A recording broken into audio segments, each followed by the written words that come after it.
Hello everyone, welcome back to kitchen and rangoli. ఈరోజు వీడియోలో పాలకూర కర్రీని చేసి చూపించబోతున్నాను. పాలకూరతో మనం జనరల్గా పాలకూర పప్పు, పాలక పన్నీర్ ఇలాంటివి చేసుకుంటూ ఉంటాం. కొంతమందికి పాలకూర అంటే ఇష్టం ఉండదు. అలా ఇష్టం లేని వాళ్ళకు కూడా నేను చెప్పినట్లుగా ఈ విధంగా చేసి పెట్టారంటే ఇష్టంగా తినేస్తారు. ఇది చపాతీలోకైనా లేదంటే రైస్లోకైనా కూడా ఈ కర్రీ అనేది చాలా బాగుంటుంది. ఇప్పుడు దీన్ని ఎలా చేసుకోవాలి వీడియోలో చూసేయండి. దీనికి ముందుగా ఒక పెద్ద కట్ట పాలకూర తీసుకుని దాన్ని ఇలా శుభ్రంగా 2-3 సార్లు వాష్ చేసుకుని ఇలా చిన్నగా కట్ చేసుకొని పక్కన పెట్టుకోండి.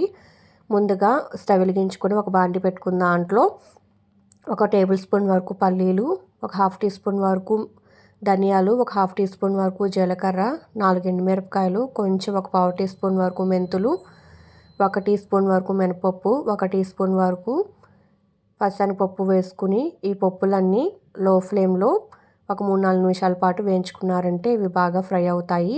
ఈ పప్పులను లో ఫ్లేమ్లోనే వేయించుకోవాలండి. అప్పుడు పప్పు అనేది లోపల వరకు బాగా వేగి ఈ పప్పుల పొడి అనేది టేస్ట్ చాలా బాగుంటుంది. ఇలా మనం పప్పుల పొడి చేసుకుని ఈ పాలకూర కర్రీలో వేసుకుని చేసుకున్నామంటే టేస్ట్ అనేది చాలా బాగుంటుంది. ఈ పప్పులన్నీ ఇలా బాగా వేగాక వాటిని మిక్సీకి వేసుకొని పక్కన పెట్టుకోండి. ఇప్పుడు అదే బండిలో ఒక 2 టేబుల్ స్పూన్స్ వరకు ఆయిల్ వేసుకోవాలి. ఆయిల్ అనేది హీట్ అయిన తర్వాత దీంట్లో 1/2 టీ స్పూన్ వరకు ఆవాలు వేసుకోండి. ఆవాలు ఇలా చిటపటమన్నాక దీంట్లో ఒక 10 వెల్లుల్లి రెబ్బలు పైనుండే పొట్టు నీట్గా క్లీన్ చేసేసుకుని వేసుకోండి. ఇక్కడ వెల్లుల్లిపాయలు అనేవి ఆప్షనల్ అండి. ఒకవేళ మీకు నచ్చకపోతే స్కిప్ చేసేసుకోవచ్చు. ఇలా వెల్లుల్లిపాయలు వేసుకొని చేసుకుంటే టేస్ట్ అనేది చాలా బాగుంటుంది.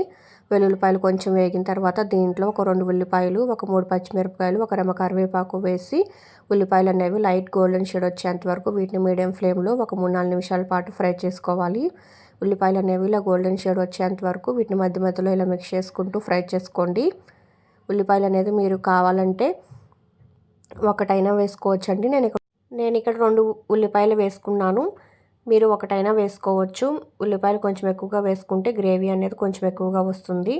ఇలా ఉల్లిపాయలు అనేవి గోల్డెన్ షేడ్ వచ్చేంత వరకు ఇలా ఫ్రై చేసుకున్న తర్వాత దీంట్లో ఇప్పుడు ముందుగా మనం కడిగి కట్ చేసి పక్కన పెట్టుకున్న పాలకూర వేసుకోవాలి. పాలకూర మొత్తం వేసేసి మొత్తం కలిసిలా ఒకసారి ఇలా మిక్స్ చేసుకోండి. మిక్స్ చేసేసుకుని పాలకూరని ఒక 2-3 నిమిషాల పాటు ఉడికించుకోవాలి. ఇలా మిక్స్ చేసుకుంటూ పాలకూర అనేది మనం ఫస్ట్ వేసినప్పటికీ ఇది కొంచెం సేపు ఉడికిన తర్వాతకి క్వాంటిటీ అనేది కొంచెం తగ్గుతుంది. ఇలా కొంతసేపు ఇలా మీడియం ఫ్లేమ్లో ఒక 2-3 నిమిషాల పాటు వేయించుకున్న తర్వాత ఇప్పుడు దీంట్లో రుచికి సరిపడినంత ఉప్పు వేసుకోవాలి. ఉప్పు అనేది చూసి వేసుకోండి. ఆకుకూరలో ఉప్పు అనేది ఎక్కువగా పట్టదు. అలాగే ఒక 1/4 టీ స్పూన్ వరకు పసుపు, ఒక 1.5 టీ స్పూన్ వరకు కారం వేసుకోండి. కారం అనేది మీ స్పైస్ లెవెల్ని బట్టి వేసుకోండి. కారం ఎక్కువ తినలేరు అనుకుంటే కొంచెం తగ్గించుకుని అయినా వేసుకోవచ్చు.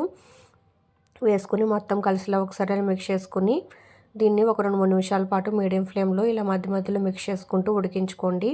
ఇలా కొంతసేపు ఇది ఉడికిన తర్వాత దీని మీద మూత పెట్టేసి పాలకూర అనేది మెత్తగా ఉడికేంత వరకు ఉడికించుకోవాలి. ఇప్పుడు మధ్యలో ఒకసారి మూత తీసి దీంట్లో వాటర్ అనేవి ఉన్నాయో లేదో చూసుకోండి. ఒకవేళ వాటర్ ఇంకిపోతున్నాయి అనుకుంటే కనుక ఇంకొంచెం వాటర్ పోసైనా కూడా ఈ పాలకూరని మెత్తగా ఉడికేంత వరకు ఉడికించుకోవాలి. పాలకూర అనేది కొంచెం ఎక్కువసేపే ఉడకాలండి, లేదంటే కనుక పచ్చివాసన వచ్చేస్తుంది. అందువల్ల ఒక 5-6 నిమిషాల పాటు దీన్ని మీడియం ఫ్లేమ్లో ఇలా మూత పెట్టేసి ఇలా ఆవిరి మీద ఉడికించుకోండి. పాలకూర అనేది ఇలా పచ్చివాసన పోయేంత వరకు బాగా ఉడికిన తర్వాత ఇప్పుడు దీంట్లో ముందుగా మనం గ్రైండ్ చేసి పక్కన పెట్టుకున్న పప్పుల పొడి వేసుకోండి. పప్పుల పొడి వేసేసి మొత్తం కలిసిలా ఒకసారి ఇలా మిక్స్ చేసుకుని దీని మీద మూత పెట్టేసి మరొక 2-3 నిమిషాల పాటు దీంట్లో వేసిన ఆయిల్ అనేది సపరేట్ అయ్యేంత వరకు ఉడికించుకోండి. పప్పుల పొడి వేసిన తర్వాత మరి ఎక్కువసేపు ఏం ఉడికించిన అవసరం లేదండి. ఒక 2-3 నిమిషాల పాటు ఉడికించుకుంటే సరిపోతుంది. ఒక 2-3 నిమిషాల తర్వాత మూత తీసి చూస్తే కర్రీ అనేది బాగా రెడీ అయ్యి ఉంటుంది. అంతేనండి.